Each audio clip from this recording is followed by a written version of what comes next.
Bismillahirrahmanirrahim. Assalamualaikum warahmatullahi wabarakatuh. Alhamdulillah. Alhamdulillahilladzi hadana lil imani wal islam wa khasana bi syariati sayyidina Muhammadin khairil anam wa as'aluhu salamata minan naqami wal wafati alal iman wa asyhadu an la ilaha illallahu wahdahu la syarikalah wa asyhadu anna Muhammadan abduhu wa rasuluh la nabiyya ba'dah. Allahumma salli wa sallim ala sayyidina Muhammad wa ali Muhammad kama shallaita ala Ibrahim wa ala Ibrahim fil alamin innaka Hamidun Majid. Bapak Ibu jamaah Masjid Raya Bukit Baruga yang dimuliakan Allah, pada Rabu hari ini 18 Desember 2024, kajian saya mengenai pengalihan sudah sampai pada bagian ke-56. Beberapa bagian saya cukupkan di luar. Pada hari ini judulnya pengalihan suci bersih, mengenai kemujizatan dan kelezatan Al-Quran.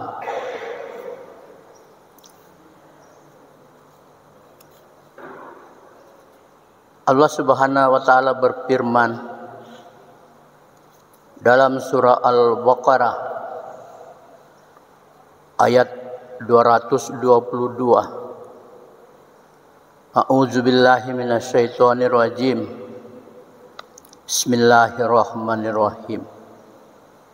Wa yas'alunaka 'anil mahid qul huwa azan fa'tazilun nisaa fil mahid wa la taqrabuhunna hatta yatahurna fa iza tatahharna faltuhunna minal haizu amarakumullah innallaha yuhibbul tawabbina wa yuhibbul mutatahhirin. Sadaqallahul azim. Jamaah Masjid Raya Bukit Baruga dimuliakan Allah, suci bersih yang dimaksudkan pada judul hari ini adalah suci pada konteks bersih secara batin sesuai hakikat dan fitrah wanita, dan bersih baik yang nampak maupun tidak nampak. Itulah suci dari kemujizatan Al-Quran. Ada dua bersih dalam konteks ini. Dari proses waktu atau masa. Satu masa dikenal dengan masa iddah. Dan satu lagi masa dikenal dengan masa menstruasi. Dua masa ini dapat dideskripsikan sebagai bersih secara fisik, bersih secara kejiwaan, dan secara fenomenologi dalam kajian ilmiah, serta bersih dalam arti suci, siap seks dan siap menikah. Jamaah yang dimuliakan Allah, wanita haid tertunda waktu sholat,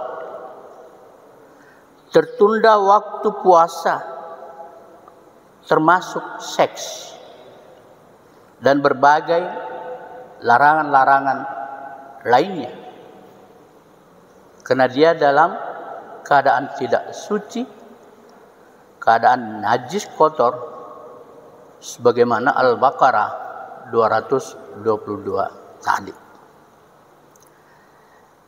Masa bersih akan memberikan perasaan lega secara psikologi, dan itu berlangsung secara periodik, ada masanya, sehingga disebut masa haid, masa iddah. Bersih dalam masa iddah, suatu masa wanita bercerai dengan suami atau pisah. Nikah belum boleh pada masa itu, yaitu menikah lagi dengan lelaki atau pria lain. Namun dengan suami sebelumnya dimungkinkan untuk kembali lagi bila hendak rujuk atau kembali lagi.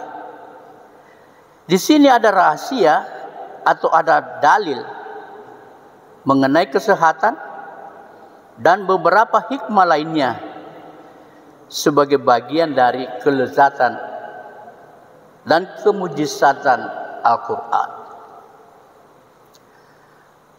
Pada masa-masa menstruasi, bukan hanya aspek kesehatan yang fenomenal, melainkan terdapat aspek kejiwaan yang tidak bisa diabaikan, yaitu adanya perubahan-perubahan sikap bagi wanita, adanya perubahan-perubahan temperamen, dan berbagai lagak spesifik setiap wanita berbeda yang bersifat kasuistis. Menstruasi dan masa iddah adalah hal normal dengan segala hikmah di baliknya tentang kesucian dan kebersihan.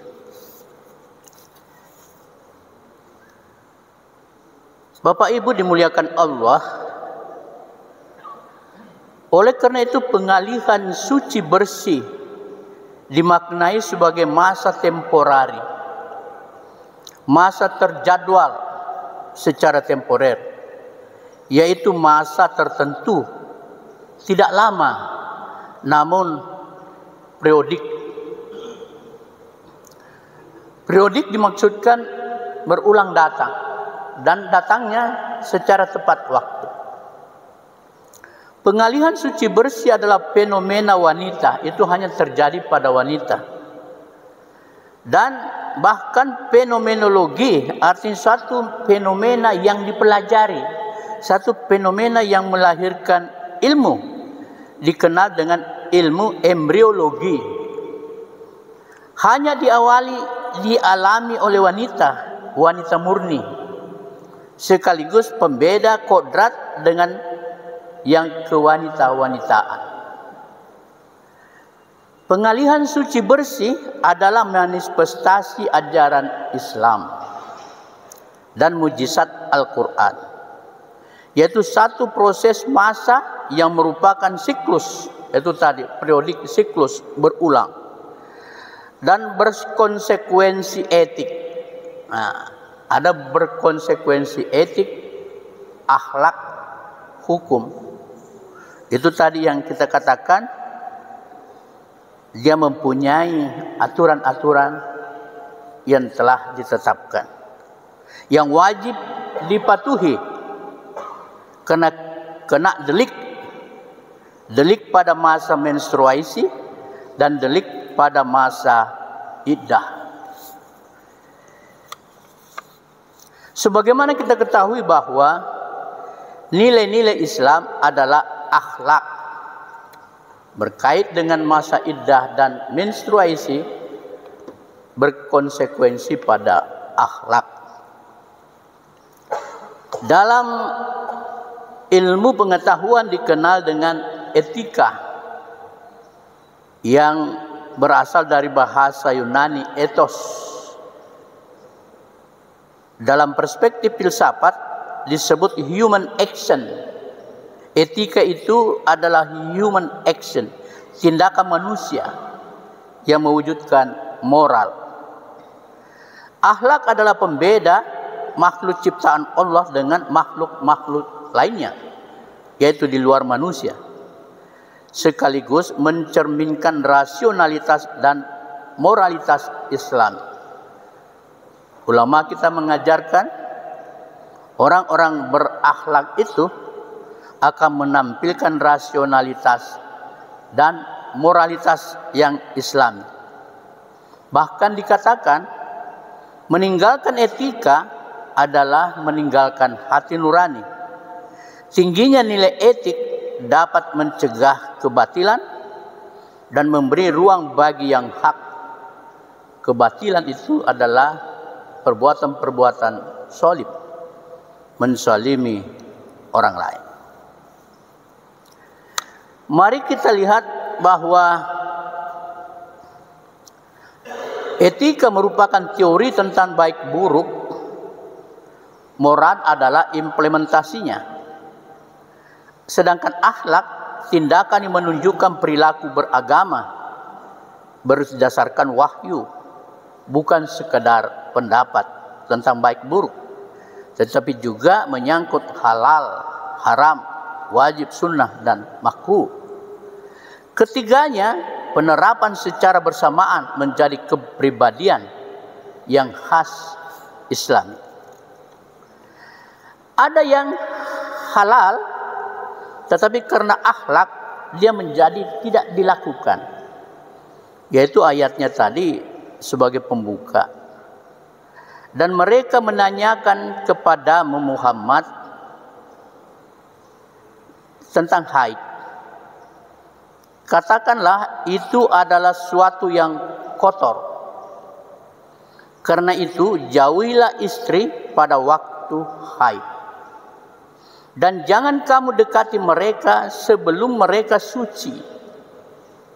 Apabila mereka telah suci, campurilah mereka sesuai dengan ketentuan yang diperintahkan Allah kepadamu.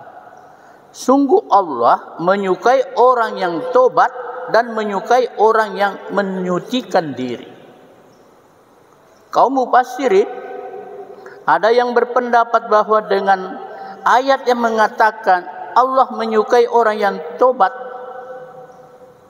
diestimasi ada yang pernah melakukan pelanggaran ini. Apakah karena terkecoh? Apakah karena tergesa-gesa? Dia lakukan. Tetapi Allah memberikan ruang. Allah menyukai yang tobat, tidak melakukannya lagi. Dan orang-orang yang menyucikan diri, arti tidak melakukan hubungan itu dengan istri adalah bagian dari mensucikan diri. Dan itulah yang disebut oleh ulama kita sebagai kelezatan dan kemujizatan Al-Quran. Mari kita lihat kemujizatan Al-Quran tersebut dalam pembuktian ilmiah atau disebut fenomenologi yang dilakukan oleh seorang dosen yang bernama Robert Gulham. Dia mengajar di Albert Einstein Institute. Dia adalah spesialis embriologi. Jadi dia dosen yang mempelajari embrio, awal mula kejadian manusia. Setelah penelitiannya ini dia masuk Islam karena memahami kebenaran ilmiah dan memahami itu sebagai kemujizatan Al-Quran, terkhusus tentang masa iddah, cerai bagi wanita, dan adanya haid bagi wanita. Ilmu modern perspektif iddah dikenal istilah sidik sperma pria. Jadi dalam ilmu modern yang terjadi pada masa iddah menemukan apa yang disebut sperma pria. Jika seorang wanita pernah berhubungan dengan laki-laki dia akan mengandung sperma pria, mengandung sebagai sidik sperma. Jadi ada bekasnya di dalam rahim. Ada sidik sperma bagi pria dalam rahim wanita. Bagi wanita dikenal dengan komputer. Komputer itu menyimpan kode pria yang menggaulinya. Jadi wanita ini ada istilah komputer di dalam rahimnya. Dan di dalam rahimnya itu pada komputer itu dia menyimpan sperma pria. Dan setiap pria mempunyai kode sperma berbeda. Apabila sang wanita memasukkan lebih dari satu kode, jadi dia berhubungan dengan lebih dari satu lelaki, dan sperma itu belum keluar bercampur dengan sperma lain, disitulah biasa anak-anak lahir cacat. Disitulah muncul penyakit HIV/AIDS. Disitulah bermunculan berbagai penyakit karena adanya hubungan-hubungan yang kotor, baik secara kebersihan maupun secara kesucian. Istilahnya terjadi infeksi komputer dengan resiko cacat, penyakit-penyakit lainnya yang menjijikkan.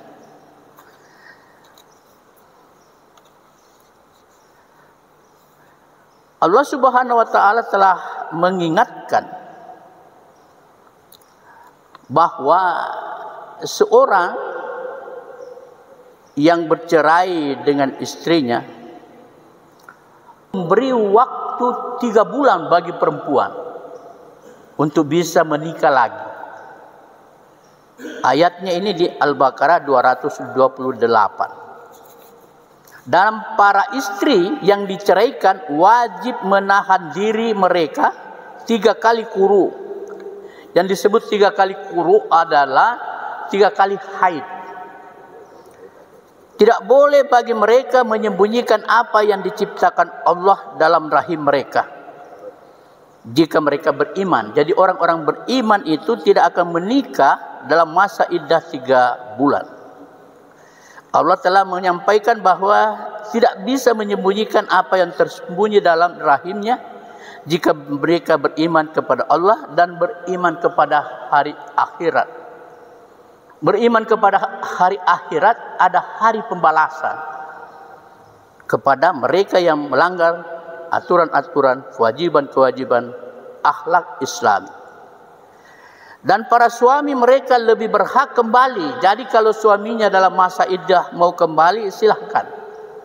Karena kalau dia berhubungan dengan istrinya akan bercampur kode sperma yang sama. Manakala berhubungan dengan bukan kode sperma yang salah, itulah tadi yang mendatangkan penyakit. Di akhir ayat ini diakhiri dengan Allah Maha Perkasa, Maha Bijaksana. Jadi bisa kembali bagi laki-laki yang sudah bercerai dalam masa iddah. Tetapi bagi wanita menikah dengan pria lain tidak boleh.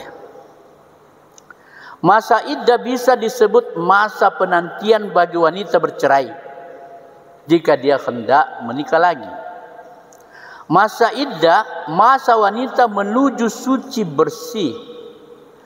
Haid pertama menghilangkan sidik sperma pria 32-35%. Jadi pada haid pertama setelah bercerai, keluarlah itu sidik pria itu yang disebut sidik sperma pria 32-35% keluar. Itu 1 bulan.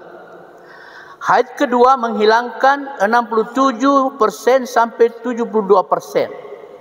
Sudah hilang 67-72% pada bulan kedua di masa iddah. Dan pada haid ketiga menghilangkan 99,9%.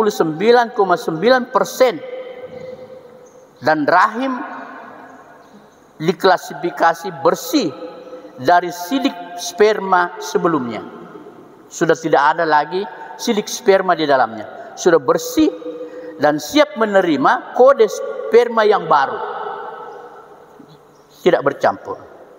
Inilah yang disebut masa iddah dalam Islam. Juga salah satu rahasia kenapa wanita mengalami masa haid. Penelitian fenomenologi ini ada yang lain bagi janda.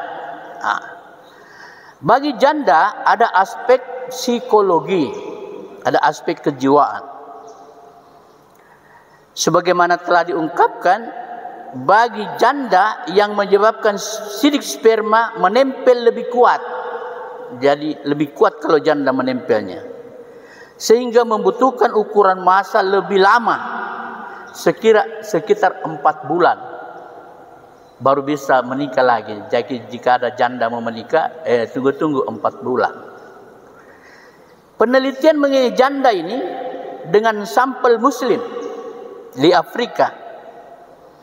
Di Muslim Afrika di Amerika. Jadi ada penelitian janda bagi Muslim Afrika di Amerika. Ditemukan bahwa mereka hanya mengandung sidik sperma suami mereka. Jadi ada janda di sana. Diteliti, dia hanya mengandung sidik sperma suaminya. Di wanita Muslim Afrika di Amerika. Berbeda dengan wanita Amerika liberal, memiliki beberapa sidik sperma. Jadi ada wanita-wanita, janda-janda yang liberal memiliki sidik sperma di dalam rahimnya, dalam komputernya 2-3 sidik bertemu di dalam. Ini yang menyebabkan penyakit. Peneliti ini yang tadi telah disebutkan namanya masuk Islam karena menyingkap rahasia ilmiah Al-Quran, dan inilah yang disebut sebagai mujizat Al-Quran. Fakta penelitian ini dia terapkan kepada istrinya, dan betapa tercengangnya ketika dia menemukan bahwa istrinya memiliki 3 sidik sperma. Istrinya melakukan penyelewengan karena di dalamnya ada 3 sidik sperma, yang berarti dia telah mengkhianatinya. Bercerai ini bapak nanti. Dia menemukan juga, bahkan lebih seru, dia menemukan juga dari 3 anaknya hanya 1 yang bersumber dari sidik spermanya, yang lain anaknya orang lain. Ada kesimpulan terakhir yang mendirikan bulu roma bagi kita orang Islam. Dia menyimpulkan Islam adalah agama yang menjamin pemeliharaan wanita dan kohesi masyarakat. Jadi dengan kita beriman kepada Islam, wanita-wanita Islam itu memelihara kesuciannya dan kohesi masyarakat. Artinya kohesi masyarakat, hubungan sosialnya dengan masyarakat lain bersih dan suci. Wanita muslimah adalah wanita terbersih di muka bumi ini, menurut kesimpulan penelitiannya. Dan dalam firman Allah di dalam Fussilat 53, Allah mengatakan, kami akan memperlihatkan kepada mereka tanda-tanda kebesaran kami di segenap penjuru dan pada diri mereka sendiri. Jadi Allah akan memperlihatkan tanda-tanda kebesarannya, kebenarannya di seluruh penjuru dunia dan pada diri mereka sendiri, yaitu jika kita melakukan penelitian secara anatomi pada diri kita.